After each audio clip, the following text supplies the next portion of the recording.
Hi, everybody. Hello. We're live. Sorry, we're a few minutes late. I just wanted to wait for Cara to finish telling her story before we. I didn't want to start in the middle. I didn't want to start in the middle. No, it's more Anyway, fun that way.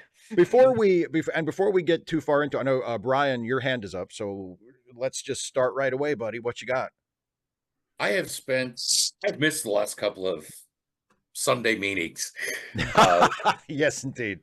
I've had, in the last 4 months, I've had 3 surgeries. Oh, And damn. I've done all sorts of medical stuff. So it's kind of funny we were talking about medical stuff before. Yes, we were. We started this whole thing. I had carpal tunnel surgery on both hands and cubital tunnel surgery on both arms. I had an injection in my back to fix a disc that I blew out. I had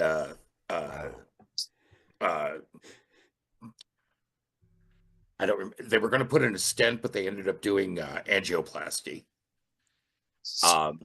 A week after I had my left hand operated on, I had unwrapped it because the doctor told me after a week I could take it out of the bandage. I was walking, I fell, I landed on the hand, split the incision completely open. I have a lovely picture if anyone wants to see it. Oh man, dude. That's good.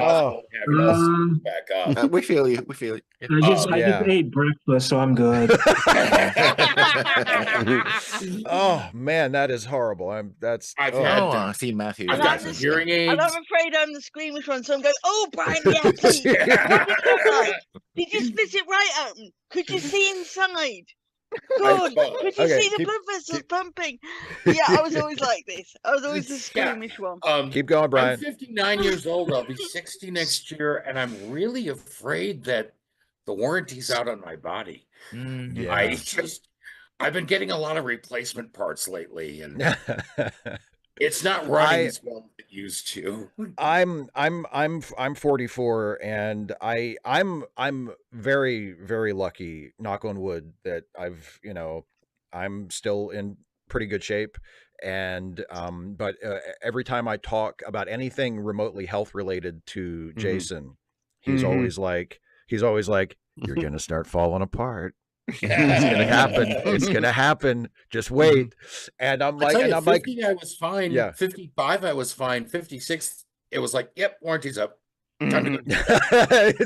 That, and I'm like one of the reasons, like, I exercise more now than I ever have before in my life. Like for the last probably 4 years, I've exercised more than I ever have, and that's kind of one of the big motivations for it. It's like I would like to put off the falling apart as long as I can. You know what I mean? Like I'm not trying to get ripped and buff and in awesome shape. I just want to maintain what I've got.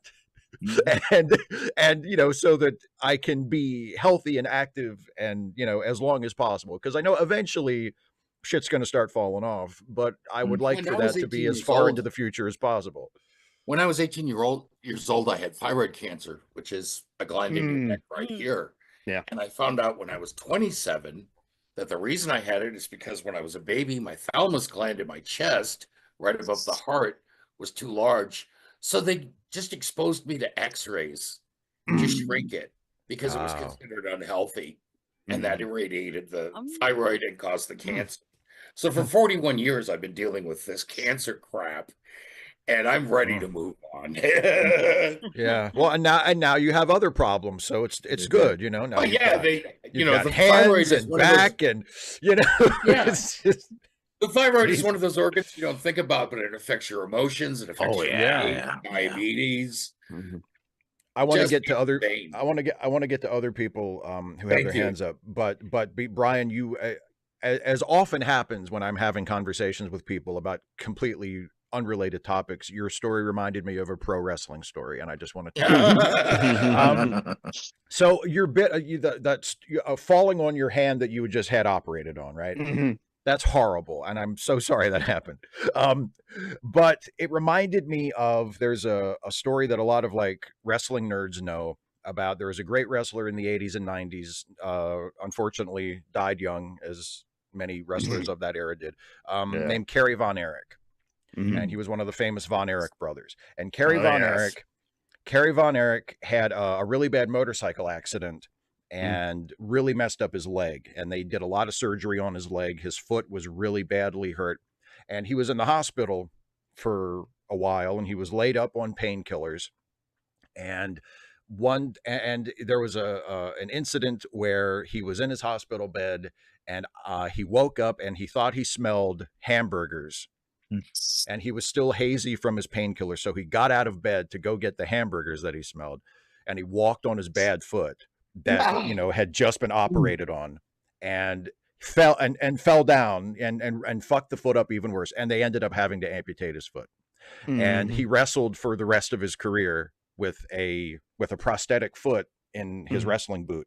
And nobody knew. Like none of the fans never knew. Like people in the business knew, but the fans never knew. Like there was never nobody told the people, oh, by the way, he lost his foot and he's wrestling on a prosthetic foot. He had a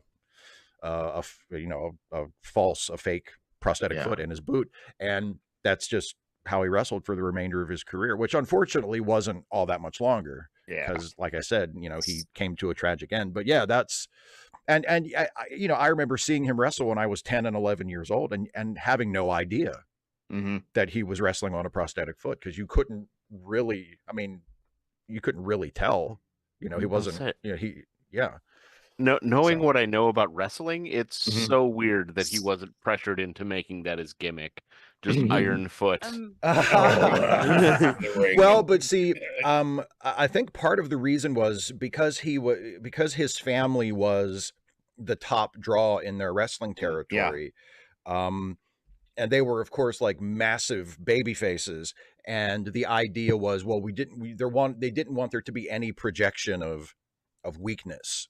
Oh yeah, they wanted it to be like, oh, Kerry was in that motorcycle accident, but look at him, he's back and he's as good as new. You can't keep this guy down. You know what I mean? But yeah, now that you bring it up, like they could have used that makes him even tougher. Yeah, like, he's wrestling. He's wrestling on a prosthetic foot. Like that's a badass thing, But I mean, looking at it now, you can turn and say, look, if he can do it, you can do it. I mean, you might never be a world-class wrestler, but by God, you'll be able to walk on it and have a normal life and do anything you want to do. Although, it might backfire. If somebody's, had an amputated foot and they're struggling in physical therapy, and there's someone in, they're like, their asshole brother-in-law is like, well, that guy's wrestling on one. What's your problem? You know what I mean? Like, yes, well, you don't have that person in, do you, Steve? You have the person who, look, you have the person who's encouraging and when they get really frustrated, says, if you don't stop, I'll take my foot off and beat you over the head with it. They'll do that. No, I did have I'm going to put my foot up your ass and it's going to stay there. Yeah, literally. You're going to leave it there. I did have a girl who had a prosthetic literally break arm, my foot off in your ass. and she didn't use it very often, but she wore her prosthetic arm generally on a day-to-day basis, but she tended not to use it because she got used to just using the one arm. And there was this one nurse who was hassling her to put her arm on, and you can't go around the world with just your kind of the bit we've taken off. And she said, if you don't go away and leave me alone, I'll take my false arm and beat you over the head with it. Now sod off. All right, lesson learned. Hands. Let's go to the hands. I wanted to change tracks because I found myself in recent events, sort of distancing myself from the usual, social media, and I took a deep dive into anime rom-coms. Oh yeah! Oh boy! Oh no! High school anime rom-coms, and I love rom-coms. So I think the reason I did that is because they're the thing I used to hate about them. I now kind of love, at least for the time being, is that they're so predictable. Yeah, and every little thing is a huge hill. Yes, where it's like, oh no, he talked to me, or he touched me, grabbed my hand, or whatever. Right? It's the biggest thing ever, right?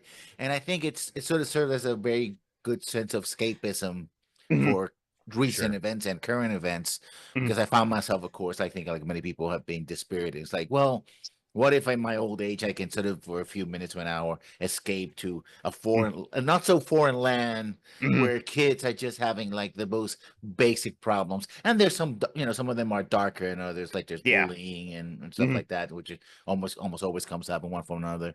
And depending on, you can be surprised by like, oh, they're talking and then sex scene. You're like, what where'd that come from? Where'd that come from? I was going to say, unfortunately, you do have to consider like who these cartoons are for. They're for salary people. They're for people who work all day, and they have this weird cultural thing where nobody wants to be the first person to leave work. They all want to show how loyal they are to the company, to the point where some places essentially have like reverse ushers who have to push them out like, no, dude, you gotta go home. But then after that, the pressure to go out drinking with their coworkers, the closest thing to friends they have. And so like past midnight, when they finally get home on the train, they got like 20 minutes before they got to go to sleep and then do the whole thing all over again. No time for a social life or anything. So what are they going to watch? Some really like flashy and intense, or maybe they could go back to their childhood, to the last time where they were happy or had any opportunity before they became a salary person and married themselves to a company.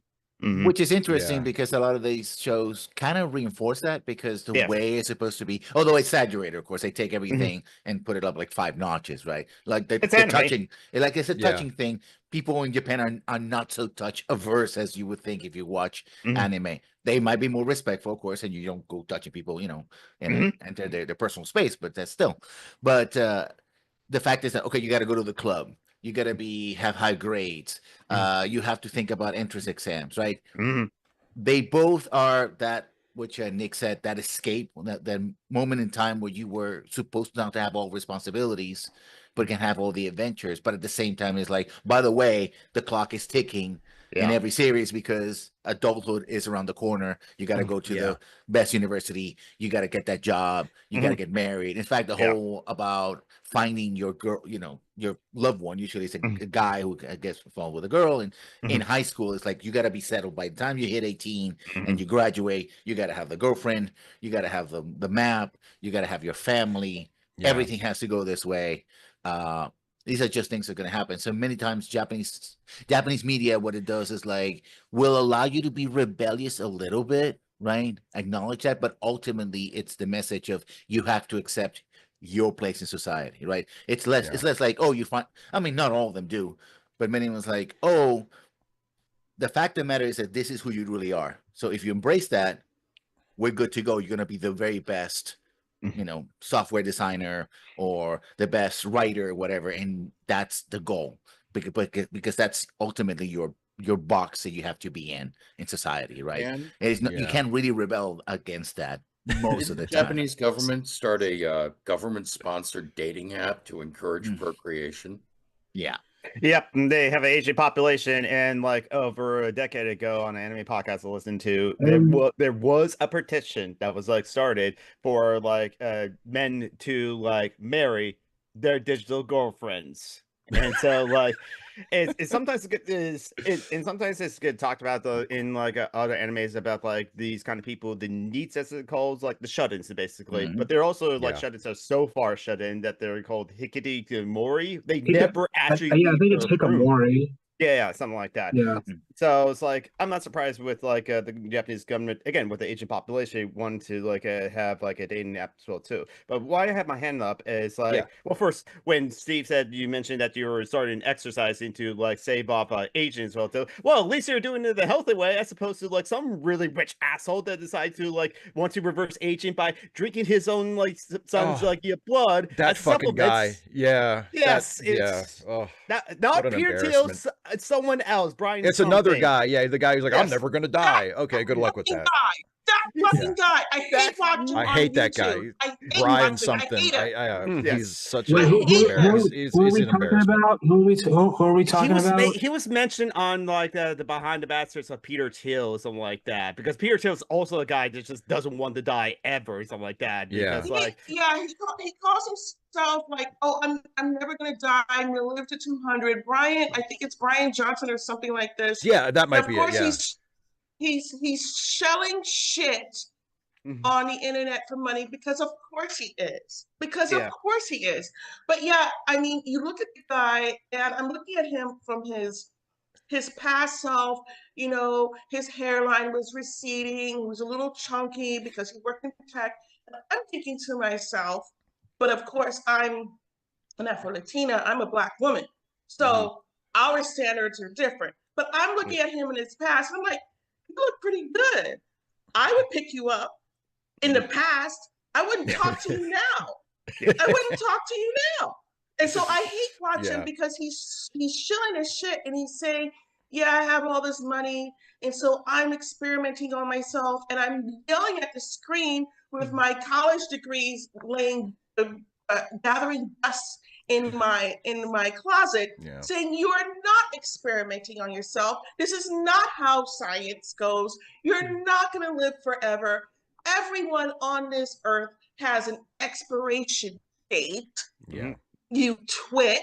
But he does all of these things. He uses his own such son. scathing venom in that word, isn't there? You twit. Yeah, twit. God, it's just yeah. He thinks he's smart because he made all this money, but this fear, this creeping fear of death, and he's spreading it to gullible people who watch him. As someone who's had a husband die, who's had to deal with who are we talking about? Brian Johnson. I think his name is Brian Johnson. Yeah. Okay, I've never heard of him. So he's good. Good for you. Good for you. For you. Don't look him up. He's the most horrible person. The last thing I saw was that he was doing an interview with RFK, and I'm like, fuck. Yeah. And, no, that's enough. Let me shut up because I have my hand up. Go ahead. No, Geek, were you? Yeah. Well, sorry. Were you done with what you had to say? It's just one other quick thing. As always, I would mention, hey, it's so and so thing is November is Indigenous Peoples Month. I wonder why. Because also on Friday, it's Native American Heritage Day on this Friday after another day. Yeah. To which my friend enjoying Indigenous Heritage would say, every day and every month is Indigenous Peoples Day. By the way, also trying to say it's a remembrance. We don't need just a day to remember that as well too. So it's just that's just the same thing as always. That's there's always the same people who don't go away after they don't go away after July. Same thing with queer people. We don't go away after June. And you can study Black history on any month of the year and not just February. Only in February. The shortest month of the year, by the way. Have a reminder though. Yes, go absolutely. ahead, Daniel. That's a reminder. But Isaiah. Yeah, Isaiah's next. Okay, so I know everyone doesn't like Thanksgiving. That's fine. You can celebrate my birthday tomorrow instead. Hey, there you go. So have a big turkey dinner for Isaiah's birthday. I will be 33, but I don't look like. But it's like Jennifer Gardner, 30. What is it? 13 going on 30. 13 going on 30. Yeah. Well, you don't look your age. You look a lot younger than. Yeah, I thought you looked about 26. So you can take that as your birthday compliment. There you go. So you're stealing 7 years, according to Kara. Was that somebody had made I forget who it was, the Thanksgiving and then the dang phlegm. Thanksgiving and then the day after thanks consuming. Thanks consuming.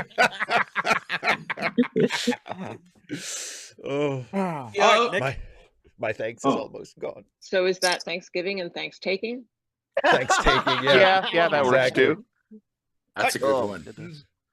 We'll see. Well, if you look at it one way, it's us repenting for our sins of giving because Black Friday is the next day, and you just go and buy and repent of the sins of giving of giving. So you can just buy. It's something that confused me as a child. When I was a child, it was like the late 60s, early 70s. And they talked about Black Friday, but blacks were bad back then. So, like, why do they get Friday? Yeah, why do they get Friday? Why do they get the Friday after Thanksgiving? What about us? For real. I've learned since then, so no need to explain it to me. Yeah. All right, Nick, go ahead. Okay. I am pretty dispirited by recent weeks, as you can imagine. Yeah, take a while. Guess why?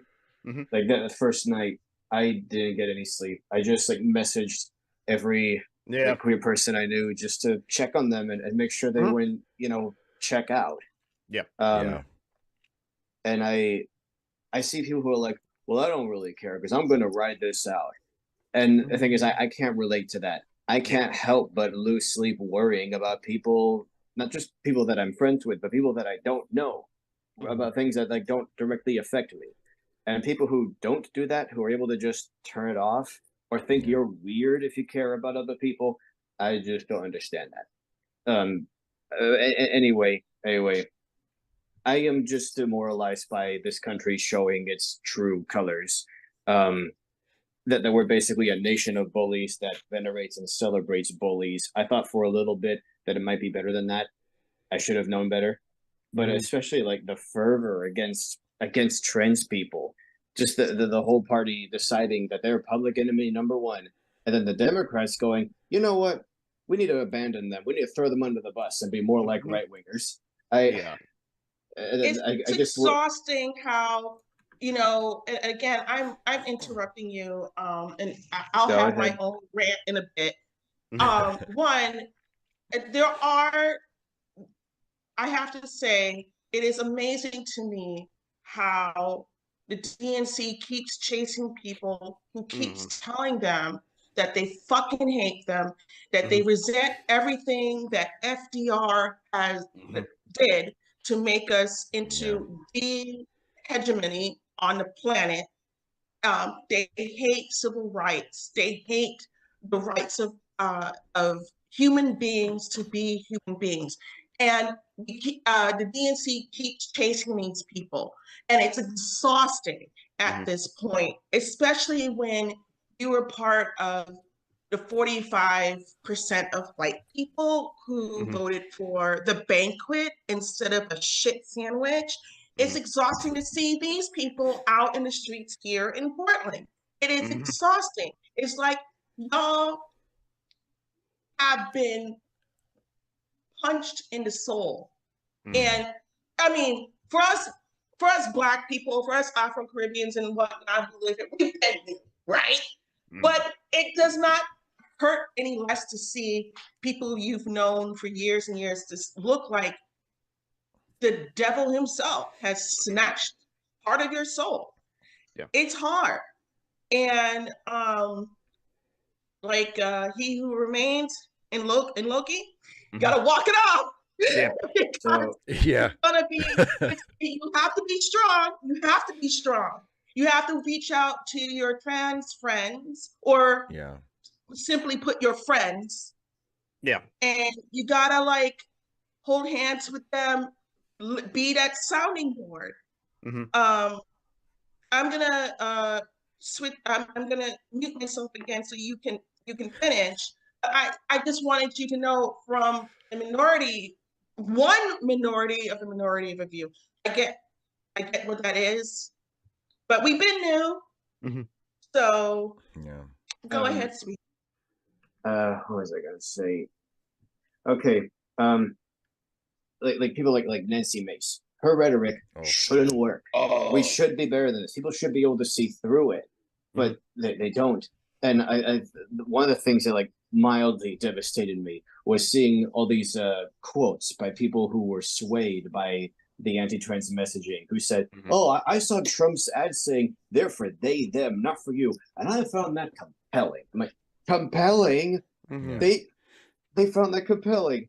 And it just makes me remember, oh yeah, Democrats tend to have degrees in things like economics, things that theoretically would be useful, while right-wingers tend to have degrees in things like marketing. And that's why they're so good with their messaging, because everything's a fucking slogan. Everything is just 3 or 4 words that's like catchy, like a commercial, and that's how they win.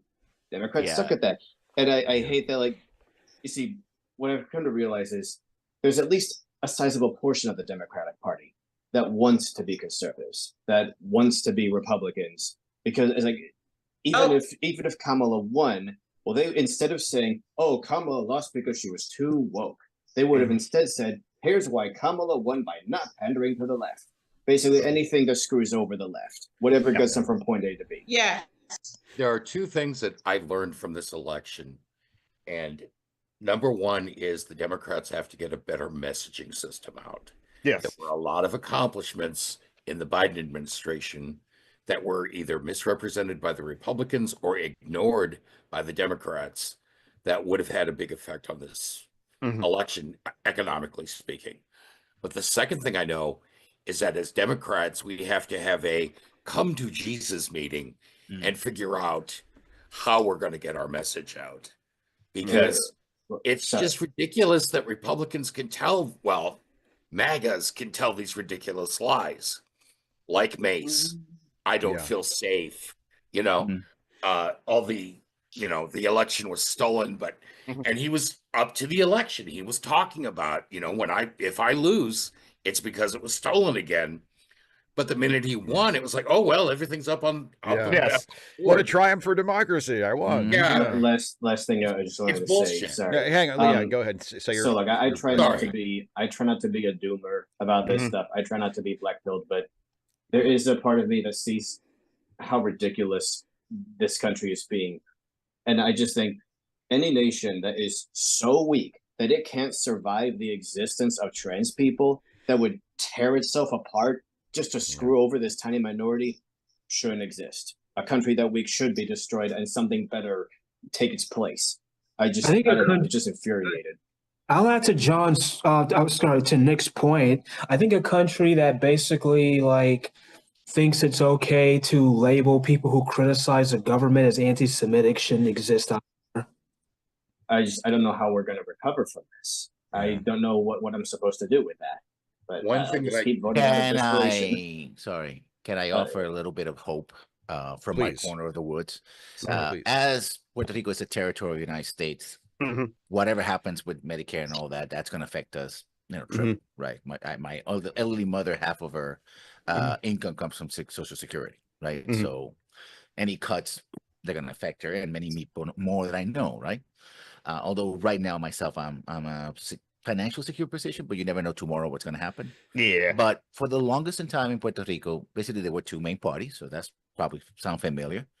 And they basically switched back and forth between, you know, who was in the governorship, right, who ran the island. But recently in these elections, the pro-independence party made an alliance with other smaller groups, and they came in second. They didn't win. They came about 30, nearly 40% of the vote, which was it was already a highly divided vote.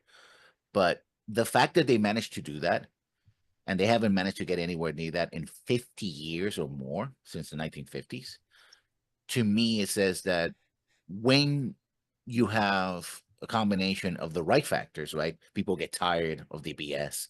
You have a new generation that wants to change things, and you have leadership that is willing to capitalize into that. I mean, I'm not saying that they're perfect and they're angels or they're going to save the world. You can achieve things, right? I'm seeing a lot of people in Puerto Rico feeling, oh, we could have changed things, but we didn't get the chance. Yeah, but you moved the needle in a way you had never done before, right? And to Nick's point, I think it isn't, we are transphobic, therefore you are broken. It's you're broken, and the symptoms of those the problem is things like homophobia, transphobia, racism, etc., right? Because the people in power want to be in power, and they're looking for the easiest target. Oh, these trans people, they're weird. They're like, but are they men? Are they women? I don't know, right? The same thing with sometimes they're neither. Exactly. Yeah. But instead of going like, oh yeah, they're people, and that's who they are. Their chosen gender affect me. Exactly. But the fact why should I be concerned about it? Yeah, well, the people that are know-it-alls, and they want to know things. It's like people when I was at university, and I had it 2 or 3 times. Once, it kind of ties into my question a bit. Once when my first year, there was a Muslim student doing Islamic studies at small university, and we were having a drink together, and this git what comes running in, looks and yells, "Why don't you go back where you came from?" To which Ahmed, God bless him, said, "What? Bristol?" Right? Because that's where his family had come from. His family were clothing men, but they'd come from Pakistan in the mid-40s, and they set up a clothing company, and their other children were tailors, and he'd come to university, and they'd moved to this little town. And I looked and said, "You know, I think he meant," and Ahmed, "I know exactly what he bloody well meant." Yeah. So this chap kind of sputtered at him and ran off. But I wanted to say that coming back to medical things, I'm afraid our favourite, well, I say favourite with such venom, he's such an arseholing git. Russell Brand has got on, I don't know if you've heard of him. Yes. Yeah. Russell Brand. Yes. Fuck him. He's now he's a prick. You know, there's this kind of worry about, of all things, I don't know what you call them. We would call them telephone towers. You know, where you get your signal when you pick up your mobile phone and you get your signal. Cell towers, yeah. 5G cell towers. Well, he's now apparently selling these pendants or these lockets that protect you from EMF vibrations. And as somebody I'm a patron of on the YouTube, Emma Thorne. You ought to look her up. She's brilliant. She says, if these mobile phones and these towers were causing cancer, because we've had them for 50 years, we would know by now. Yeah. We would know. People would be going saying, "I've got this terrible ache behind my ear," or these headaches. They would have had scans. So, and I just sort of thought, oh, for the love of fucking God on Christ on the cross. But I just thought, how silly can it get? I had to write this down because you all distract me in all the things I could talk about. Yeah. My husband thinks I would start a YouTube channel. I said, yeah, if I started a YouTube channel, I'd ramble for 7 hours and nobody would ever understand a word I said. It would just that's what I did last live stream. Yeah. Yes. I just wish religion would get out of politics. Yeah. I mean, I've heard so many people. I live in Nebraska. I live in Omaha, which is the liberal part of Nebraska. Oh, yeah. The west of me is not. Yeah. And I've heard a lot of people say, well, we just need to return this country to the moral standards we had when there was prayer in schools and stuff like that. What with the moral standards of when black people were completely separated from all exactly. When slaves were legal, when women didn't the Bible. Yeah, the thing about people read the Bible. I mean, the moral standards in the Bible aren't exactly moral. The moral standards of ignoring the Holocaust as the position of the Catholic Church. Well, the thing about all of this that frustrates me, and to sort of try and tie what we've been talking about for the last few minutes together, and then I'll hand it over to Edie, and you can do your long-awaited rant that you've been, sort of chopping at them before. But like with the people being swayed by the transphobic campaign ads, and with how things seem like they're moving back into a much darker period, it's like the frustrating thing for me is that things are bad, but at the same time it would take so little for them to at least start getting better again. And the thing about, like, and I talk a lot, I'm a Democrat, I'm a registered Democrat, I vote Democrat, I tell other people to vote Democrat, but I am endlessly frustrated with my party, because one of the things that the Democratic Party, just on the whole, as an institution, has done for the last several decades is when a Democratic position is put on blast by Republicans and is used to insult or to make the Democrats seem like they're fanatics or like they don't represent traditional values or whatever it is, their go-to response is to try and distance themselves from the position instead of planting their feet and fighting for it and saying like and that's what I wish. Yeah, and to be fair, like some Democrats, in response to the attempts by other Democrats to sort of throw trans people under the bus after the election, have tried to do that, have tried to say, no, we can't abandon trans people. That's not only is it immoral, but it's bad campaign strategy to just jettison an entire group of people. I mean, it's, you know, so some have tried to sort of fight the good fight, but others have done that, what has become kind of the conventional Democratic thing, and say, oh, well, trans people aren't popular, we can't talk about that, you know. And it's so frustrating, because I know there are a lot of people in this country, whether they vote or they don't, who are not deep thinkers about this stuff. Yeah. Like they haven't decided that trans people are bad or wrong because they have some well thought out, like deeply felt opinion about it. They just hear stuff. Yeah. And they hear some, and if most of what they're hearing is anti-trans, trans people are a threat, trans people are deviants, et cetera, et cetera. Right. If that's what the conversation is, then that's the direction that they'll tend to drift, because they're not that deeply engaged with it. And I honestly think one of the big reasons why being gay has become relatively normalized in the last 20 years or so is not because a whole bunch of people had like a come to Jesus moment and they grew in their hearts and they realized that, you know, there's nothing wrong with being gay and they embraced gay people. It's that it's just become normalized in the culture.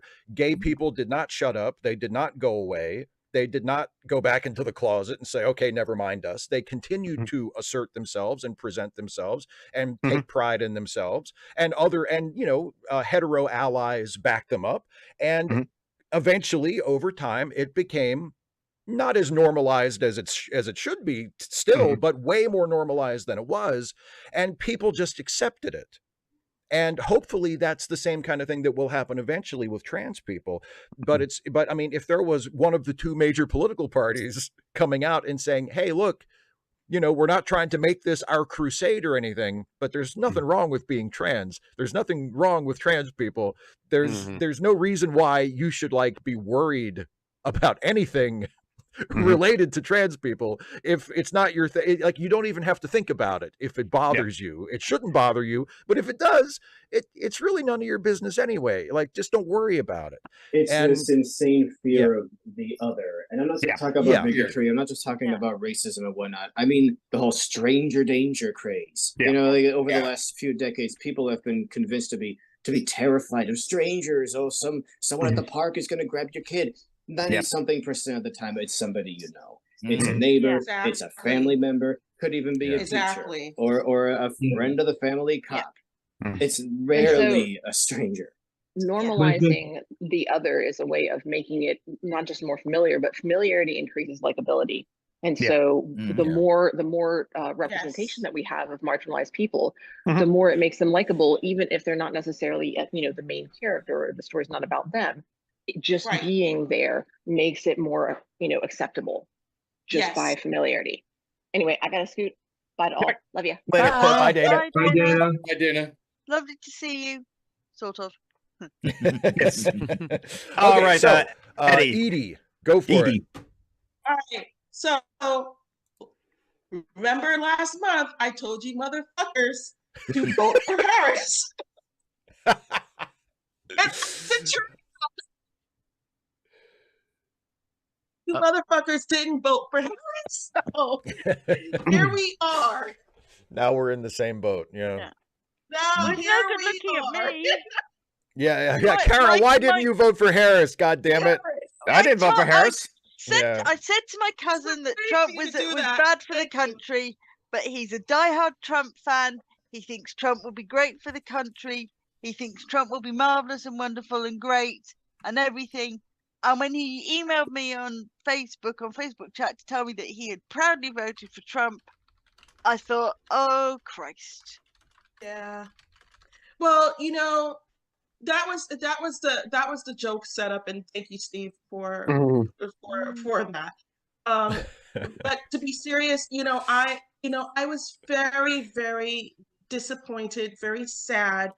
But you know, people did HRC dirty, really dirty, and so this time around, I was deeply saddened, deeply disappointed, but not really surprised. This was, I know here in Portland, which can be a bit of a bubble. It's not as much as the bubble as people think, but it is a bit of a bubble. I'm on the West Coast. I'm in a major West Coast city, and it does skew Democrat. We do have like Trumpers in the city. They are ostracized for the most part, you know. But you know, a lot of people here the next day, we all had to go to work, and a lot of people looked like they were sucker punched.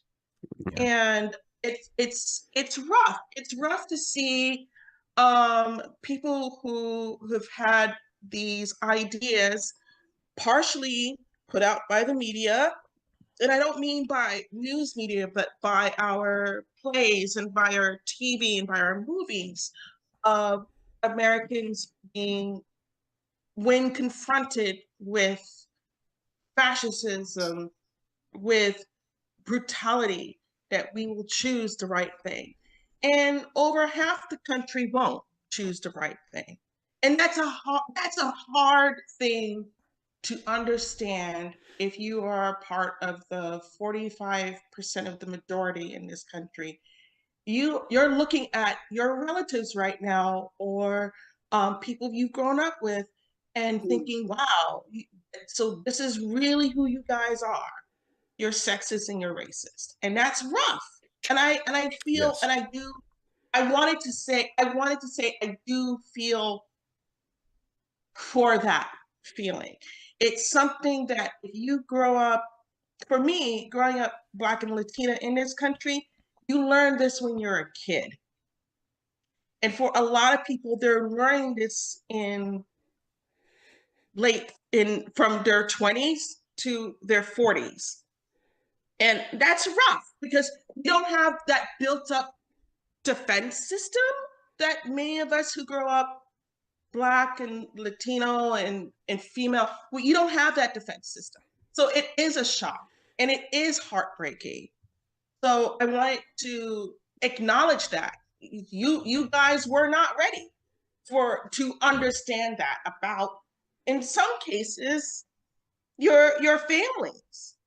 There are white women in this country who voted against their daughters' futures, and I've had my phone blown up by young girls I've mentored in the tech space, and they're like, "What? Do I go home for Thanksgiving this year? Do I talk to my parents?" I'm like, "You're gonna need to talk to your parents. You're not gonna cut them off, but you need to understand. Now that you understand, this is their worldview. Is this the type of person you're going to be?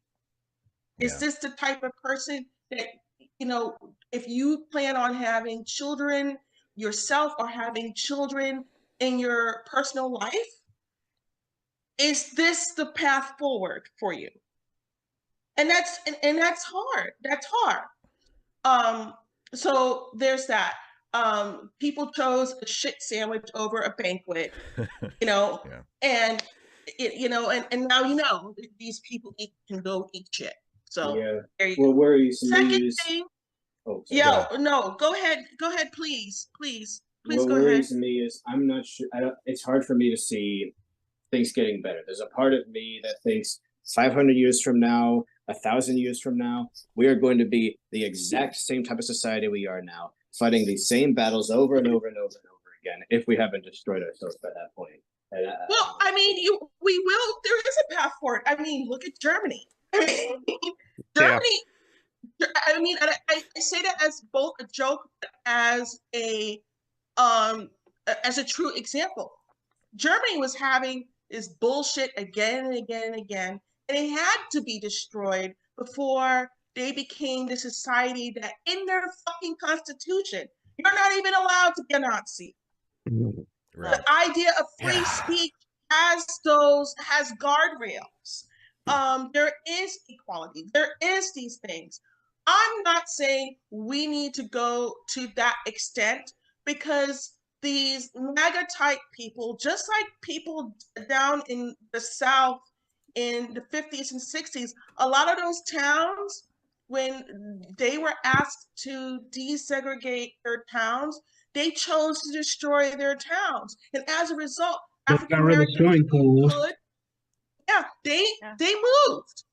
And those towns went to shit.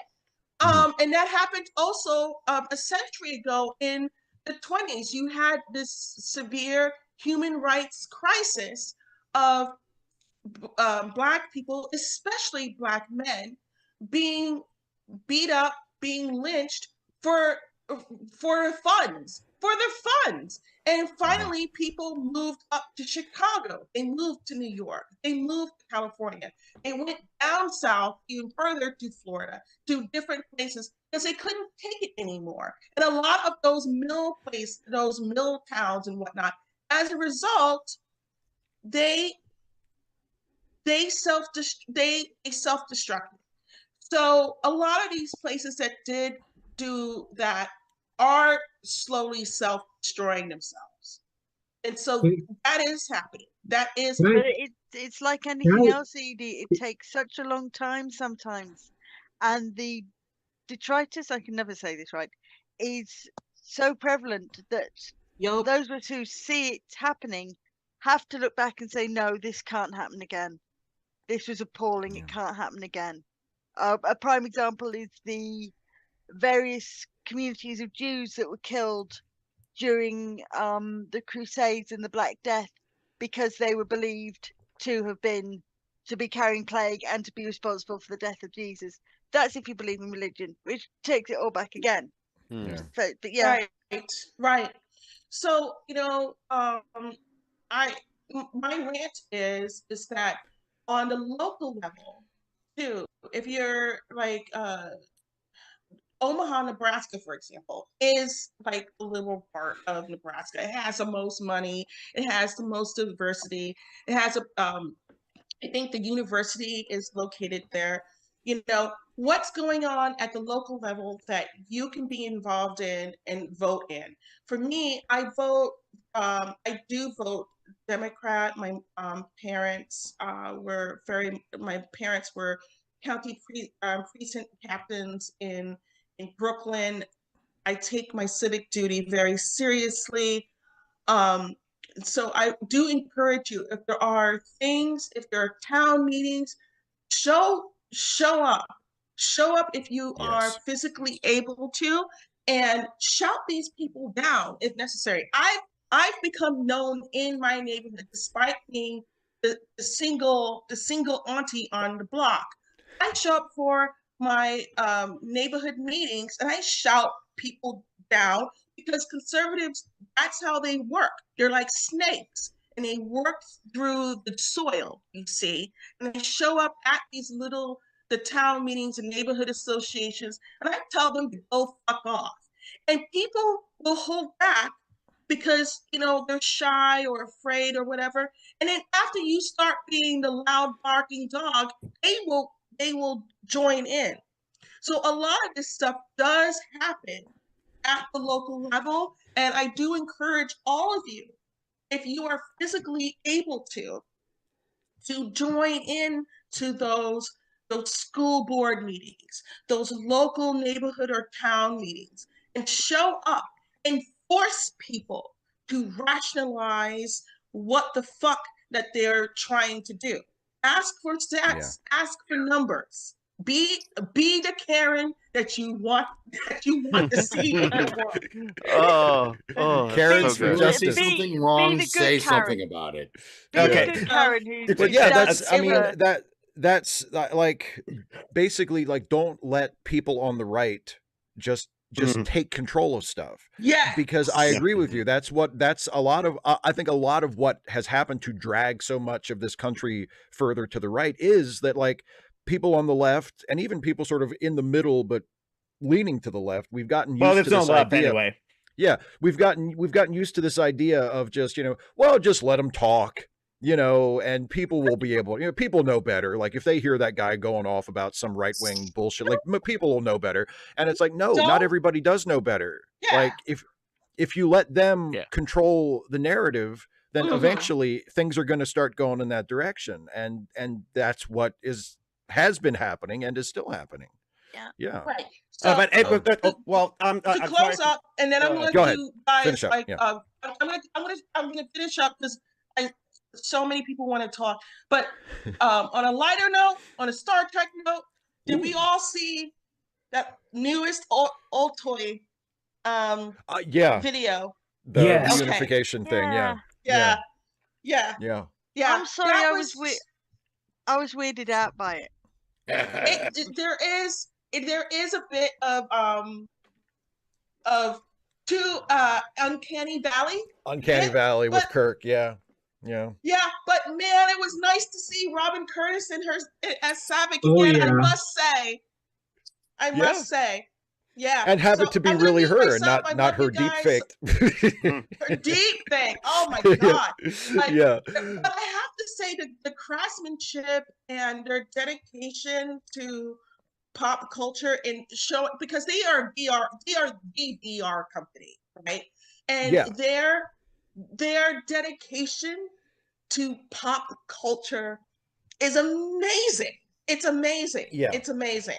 It was really, like, the compliment I give it is that it is really technically impressive, and it's even more impressive when you see like the behind the scenes photos when they were shooting it, and you realize like the deep fake was live. Like it wasn't something that they didn't go back in post and deep fake Kirk's face on Sam Witwer's head. Like that was live. They had that effect running live in camera while they were shooting it.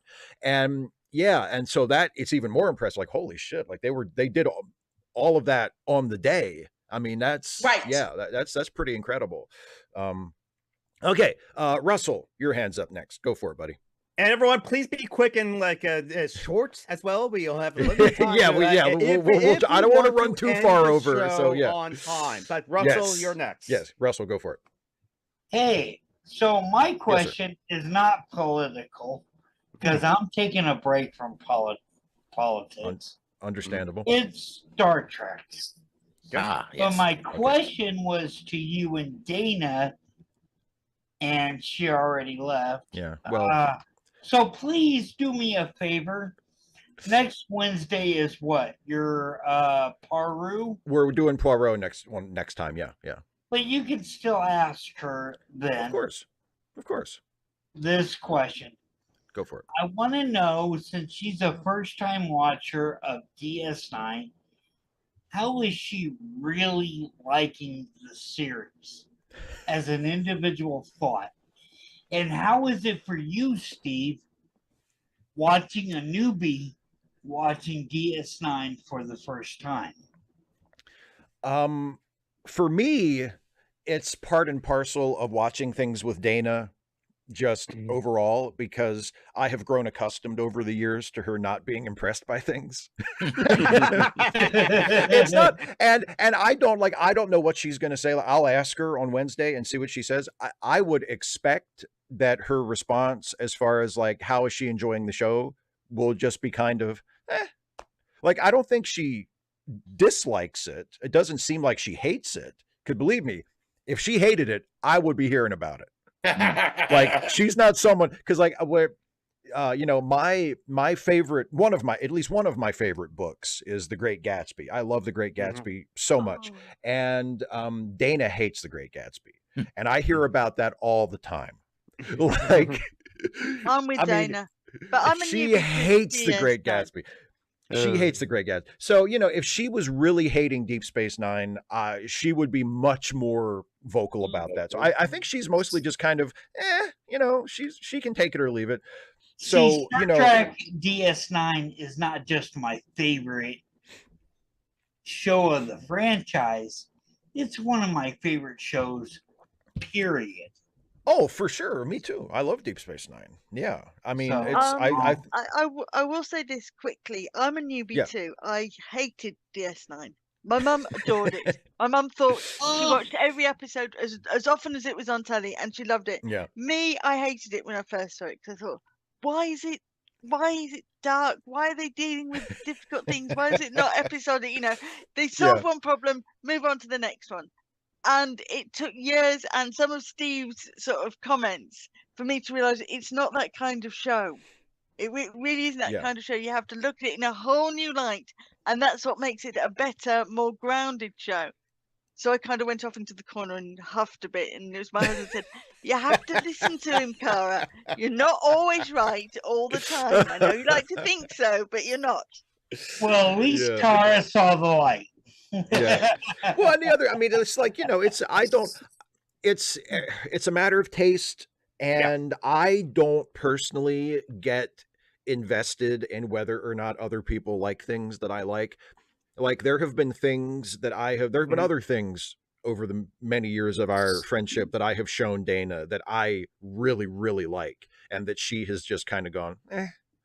And it doesn't bother me because that's her taste. And if she doesn't like she's shown me things that she loves that I've thought were absolute garbage. She loves Moulin Rouge. I hate Moulin Rouge. Moulin Rouge is one of my least favorite movies I have ever seen. Aren't you glad I didn't list that as my top 3 musical? Musical. But yeah, it's like I have no plans to ever watch that movie ever again. And she loves it, and that's fine. You know, it doesn't make me have less respect for her because she likes something that I think is terrible. It's subjective. It's a matter of taste. I mean, it's not like she's saying, you know, I read this book called Mein Kampf and it's really good. There's no moral component. It's just it's just a thing that I don't think is good and she thinks is good, and it's fine. Paul's little red book was fascinating. I both love Moulin Rouge and recognize it as being horrible trash. Yeah, it's one of the few movies, like, usually even if I'm watching a movie that I think is bad, I don't have trouble getting through it. Moulin Rouge, I have trouble getting through it. Like, I find it so obnoxious that, you know, I'm just like, I don't know if I can finish this. My husband's basic objection was they're using modern songs in an 18th century story. And I said, yeah, but they're kind of trying to be modern. He goes, they're using modern, and he's quite a pop. Not, I wouldn't say fanatic, but you can sort of say, well, okay, who sang such? You go, well, that's a cover. This was written, the original was written by so and so on such and I kind of go, okay, fine. And walk away. It's the best thing to do. So I can understand him looking at Moulin Rouge and saying, what piece of crap is this that they've used? I mean, they've used modern music in an older story. That's the most interesting thing about it to me. Like, the idea of using, you know, modern music in a period show. Like, I don't have a problem with the idea of that. It's the execution that I'm just like, God, I can barely watch this. Anyway, I don't want to go on too long. Isaiah, your hand's up. Go for it, buddy. Yeah. Sorry to keep raising my hand, but no, please. Speaking of, I guess art being subjective. I know everyone. By the way, this is a Star Trek thing. Okay. I know everyone has mixed feelings about Generations. I personally love Generations. Well, I like it so much so that I got the graphic novel, the comic adaptation. Yeah. Right. Isaiah, I love Generations, by the way. Just saying. I love,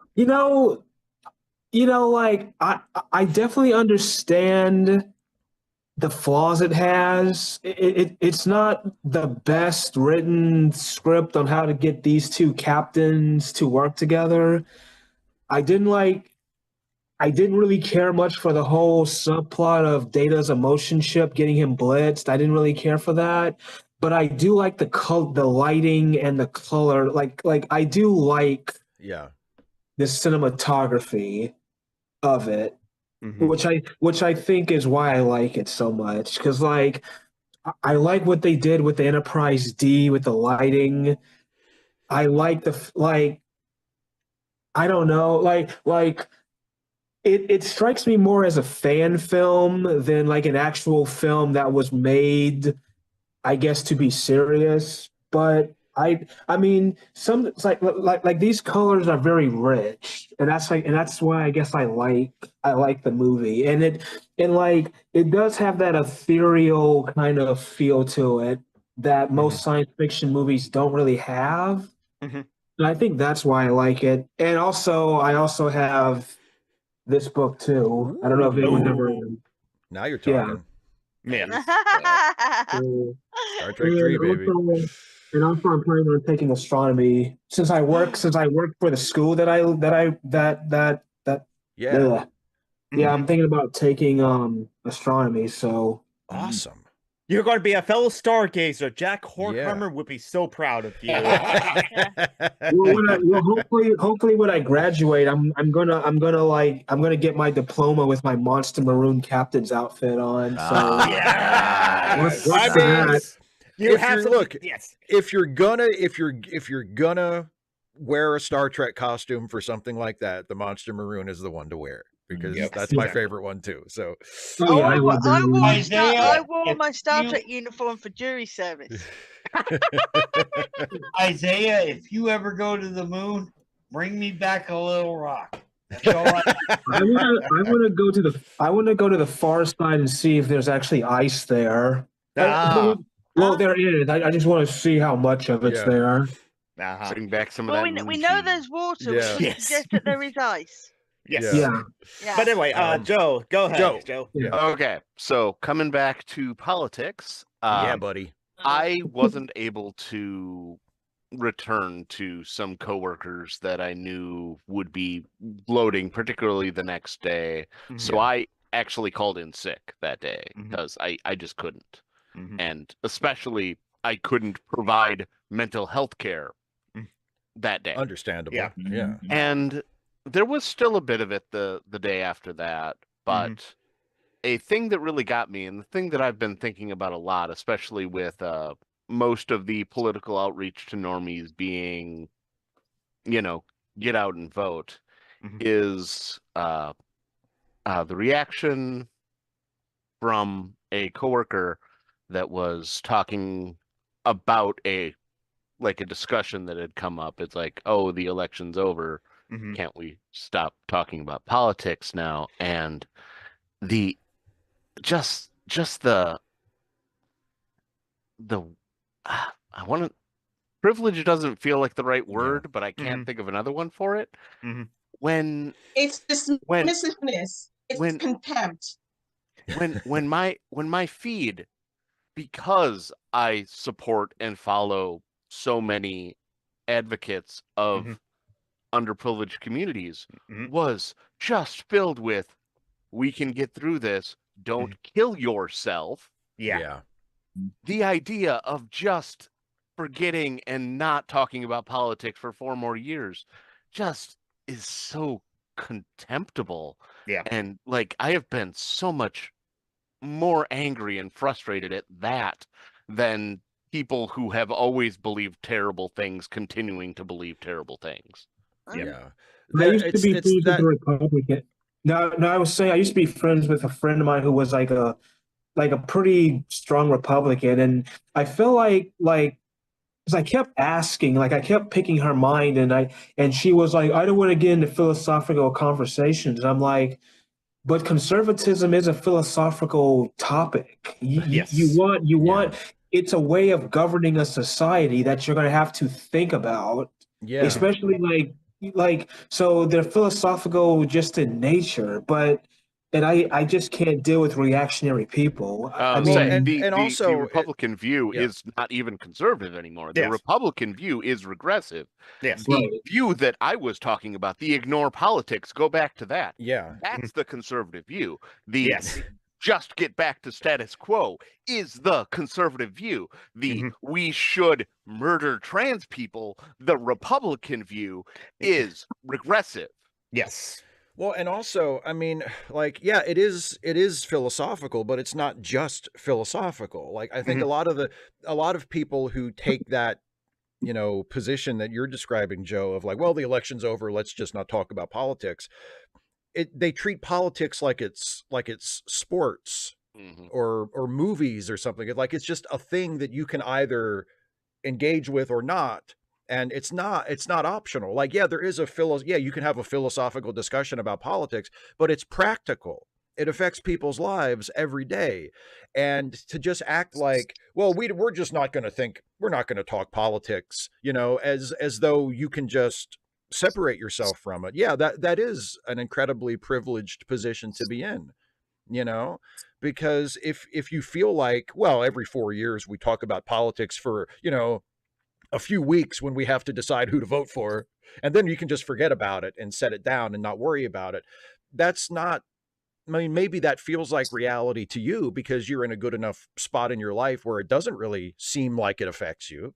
But for a lot of people, they're not in that spot. For a lot of people, if the people in charge cut their benefits, that's going to fuck their whole life up. If the people in charge roll back the program that gives them health care coverage, that's going to fuck their whole life up. You know, I mean, if they you know, do actually start conducting mass deportation, that's going to fuck a lot of people's lives up. That's real. That's not a thought experiment. Not to mention our economy. And the thing is, even those people seeing that expressed at my work, where we and my coworkers work for the state doing mental health care in an involuntary basis. So it involves law enforcement, it involves social services, it involves all of this. That person being so ignorant as far as all the politics that affect their fucking lives, especially considering we are the state. I can say this. I can say this. Destroyed our system. I said to my cousin on chat when I talked to her, and he said, I voted for Trump. I said, but the policies he's going to enact, you know, he's already kind of this Planned Parenthood. He's going to roll back all the reforms that he's going to probably push up the price of prescriptions. I said, I don't think a car park is the best place to get your insulin. Yeah, really. Or your heart murmur medication, because I've got a heart murmur, so I have to take a pill every day. You know, I don't think that's the best place to take it. Well, I've got a good job, so I'm okay. And I said, Chris, because I said, Chris, this isn't kind of a thing up for debate. And he said, the things he's going to do are going to affect the country in a really bad way. I said, what about the mass deportation? Oh, it won't be a problem. Right. I said, okay. So 40,000 Mexicans and their families are suddenly deported across the border. Who farms the land? Right. Who does the construction? Who builds? Who builds? Prices will go down. Who builds the skyscrapers? Who does the remodeling on your lakeside house? Because he's got a nice lakeside house. The responsibility of every voter. I hope all you white folks know how to work, because you're going to be working a bunch now that all the others are gone. Who do you think is going to be doing this, Chris? And he kind of said, "Well, he's not going to do it. It's all rhetoric." And I said, "Yeah, that's what they thought about Hitler." And they did say that about Hitler as well too. There's news articles back to the 30s, and it won't even work to remove it. All it will do is push it further underground, make it so the organizations that smuggle people will, by definition, get stronger and have to arm themselves more, like and prohibition, more politically destabilize. But that's the point. The point is that it's not a thing about solving problems, because these problems are just the way things are. They want to remove them from your eyesight. I don't care what happens in the dumpster. I care that I don't have to look at my garbage. Exactly. Yeah, exactly. That's exactly it. Exactly. Okay. Now let Nick go, and then Geek has something right at the end, and then we're done. So go, Nick. Yeah. I just wanted to know. This is why the saying, fight for someone you don't know. It resonates with me so strongly to this day. I think that's just impossible for most people to do. Whatever. I just wish we could all do that. Anyway, okay. There's something a little lighter that I'm pretty excited about. I got to speak for the Autism Society of Maine earlier this month at a fall conference. They essentially paid me to info dump for 45 minutes to just talk about what I do and how I grew up with autism and how it informs my work. Any tips for like aspiring creators in the audience. I talked about some other forms of like representation. So that was fun. And also I won a contest for the second year in a row to get my book's going to be on the NASDAQ Tower in Times Square again. Awesome. Nice. Cool. The funny thing is they describe this as a once in a lifetime opportunity. And here I've done it two times consecutively. So now I have a streak. And now I want to see how many years I can keep the streak going. Your once in a lifetime annual yes. celebration. Okay. Yeah, that's awesome, Nick. And I posted a link again to your comic Plan Ripple. Check it out. But thank you. But what I raised my hand up for. Look, by the way, please charity links page and help out the people who need as well too. Joanna Roberts needs food this week is for sure. And I'm had a light paycheck, and so it's going to be a struggle for me to try to help her. But speaking of media and how Dana said that the media representation of people as well too is important and that sort of thing. Is always asked. Unfortunately, because of the recent events, a episode of a show I never heard of, but turns out to be pretty cool, a cartoon. It's Marvel series apparently. Moon Girl and the Devil Dinosaur. Disney shelved an episode. Yeah, and because the center point of that episode is one of the main characters is trans, and the imposing volleyball team. Only the coach heard says oh yeah, this reminds me of the time when I used to be on the boys team, and scores volleyball, and so it's that. So there you go. That link that I posted in the live chat, I'll post it also in our Zoom chat right now. Is a web archive link of that episode. So you can watch it for yourself and check it out, but also download it because a previous link to the web archive was removed. So it's I've doubled down on the transmutation in my a page that I was working on where a character talks about their past. I went more all out with it, basically in response to that episode being taken down because it pissed me off so much. Oh yeah, and the fact that during the Olympics and whatnot that it was brought up about boxing as looking into it, the separate women's league was initially put forth not because men, or not because women who were joining that were of the proper weight classes and whatnot were losing and getting beaten so savagely by men, but because the feelings of men who were beaten by women who just happened to be the same weight class was so hurt that they wouldn't accept fights from women, so they needed to make a new women's league. Of course, because we need to feel like we're still top of the food chain. That we are inherently better. Not that we're better than a specific women. That we are inherently better than women. That's absolutely definitionally better. Exactly. It's well, that's why and again, I'll end on another pro wrestling related note. Sure. You know, one of the relatively nice positive things about the wrestling business and the way it has changed in, the last 10 or 15 years is women's wrestling is a lot more prominent and is presented more on par with men's wrestling, right? It's not just a TNA show anymore. It's not just about, being titillating and, they're presented more like athletes and characters on the show that have stories and have feuds the same as the men do. But it's still wrestling and women's wrestling, right? There's still the world championship and the women's world championship. It's not the men's world championship and the women's world championship. It's the championship as the default, which is the men, and then the women have their stuff over here too, but it's labeled, and this is the women's version. And I mean, they try to promote them as being, sometimes women will wrestle women will get to wrestle in the last match, and their stuff is presented as being just as important as the men, but there's still that sort of implied, like Joe was saying, that definitionally men are still on the top because we don't have our championships aren't qualified. It's not the men's title, it's the title, So yeah, maybe one day we'll get to the point where people realize we're treating men as the default, even though we're trying to, strike a blow for equality, we're still treating men as the default, and that's kind of part of the problem. Did you guys see the sorry to interrupt, but did anyone see my last cosplay that I got? I got the Wrath of Khan field jacket. Oh, nice! Oh man! I put it on Facebook. Oh, yeah. Okay.